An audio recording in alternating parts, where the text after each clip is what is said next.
Another lawmaker's career hanging by a thread. The House teeing up a vote on Tuesday to expel Democrat Congresswoman Sheila Cherfilus-McCormick after the House Ethics Committee found her guilty of fraud.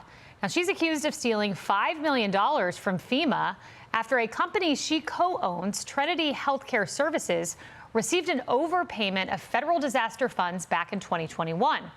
Now, according to the indictment, she and her brother, quote, retained the $5 million that was mistakenly deposited with the intent to keep the stolen funds and convert the funds for their own use. It goes on to say she converted the money into illegal straw donor contributions, which she used to help her special election campaign. But listen to this. The money didn't just boost her campaign. It also bankrolled her luxurious lifestyle. The House Ethics Committee confirming she used some of the money to buy jewelry from Tiffany's, a Tesla, designer clothing, high-end hotels, and even a cruise. This was FEMA money, I remind you. Now, she also bought this, quote, fancy, vivid, yellow diamond ring. Look at that, which she showed off in her congressional headshot before editing it out after her indictment came out. You cannot make this up. Joining me now, the one leading the charge to expel her, Florida Congresswoman Paulina Luna. Congresswoman Luna, does she get expelled this week? Yes, from everything that I've done behind the scenes, also too in coordination, Representative Stubbe is the one that filed that motion. We'll be calling it up. But the Democrats have said that they will be voting to expel her. I think all but a few Republicans will be voting to expel her. And so she's going bye-bye. She's going bye-bye. And as your taxpayer money went bye-bye to fund that lifestyle, she was fighting for Haitians. Watch this. If we're looking at the economic damage that will come to actually pushing out more than 350,000 TPS recipients, we know that's going to be devastated to our market. If we kick them out willy-nilly, everybody goes out in one day, how are we going to sustain the economy in South Florida? So she appears to be a defender of Haitians, but not of U.S. taxpayers who need FEMA funding.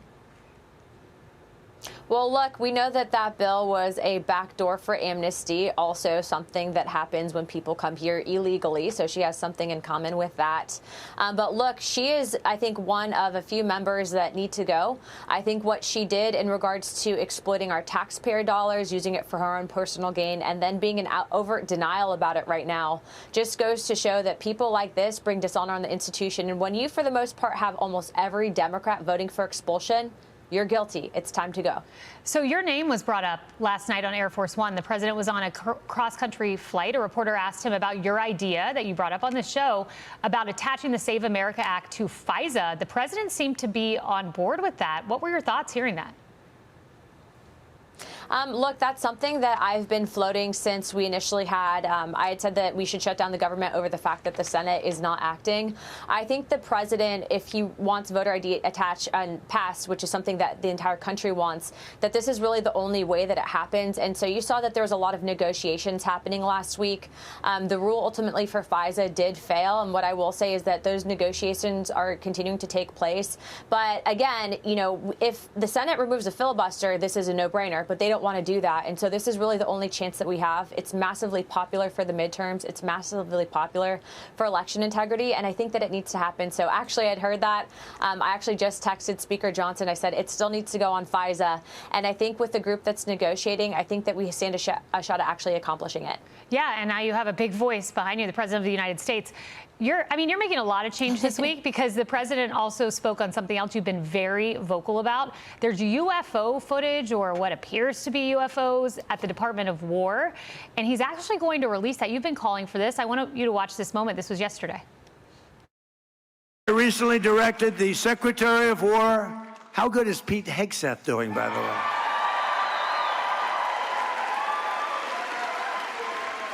To begin releasing government files relating to UFOs and unexplained aerial phenomena. This process is well underway, and we found many very interesting documents, I must say.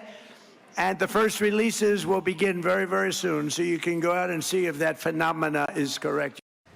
So, Congresswoman, I'm not a believer in UFOs, but someone who's seen this footage told the New York Post, you're going to see some weird bleeping bleep. What do you think we're going to see?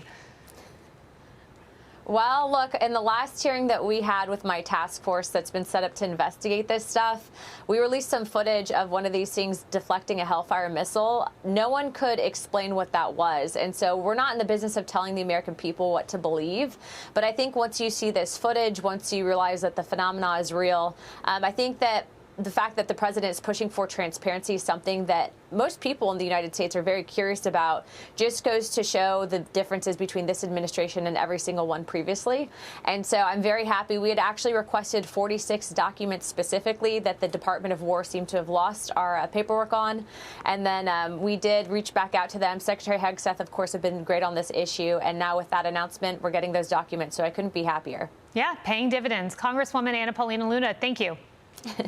Be sure to like and subscribe for all the Fox News latest on YouTube and catch full shows streaming now on Fox One.